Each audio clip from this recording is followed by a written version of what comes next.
Hello बच्चों, let's read this question. This question says that the anaphase promoting complex is activated by. तो basically इस question में हमसे पूछा गया है कि एनाफेज प्रोमोटिंग कॉम्प्लेक्स को कौन एक्टिवेट करता है। अब अगर इस क्वेश्चन के मैं की कॉन्सेप्ट की बात करूं तो इस क्वेश्चन का जो की कॉन्सेप्ट है वो है बच्चों cell cycle. Let me write it over here. It is cell cycle. अब जो सेल साइकिल होती है बच्चों ये आगे फर्दर दो फेजेस में डिवाइडेड है।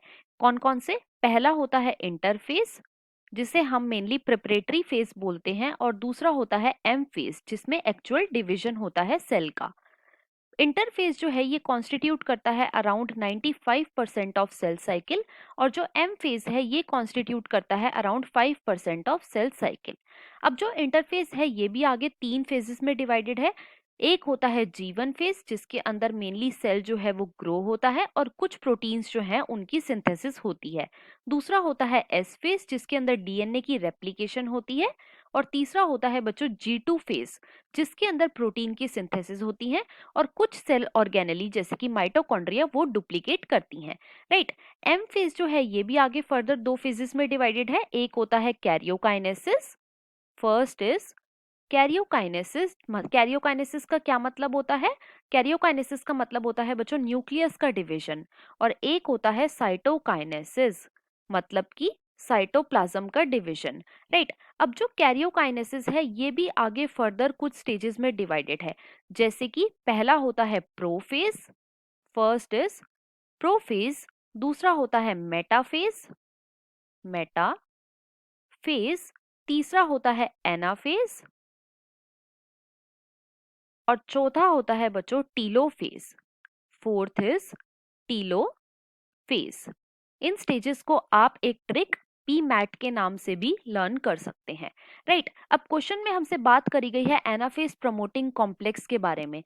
तो होता क्या है बच्चों जब मेटाफेज होता है, मेटाफेज में क्या होता है कि जो क्रोमोसोम होते हैं ये अपने आप को मेटाफेजिक प्लेट के ऊपर अलाइन कर लेते हैं। कहाँ पे अलाइन कर लेते हैं?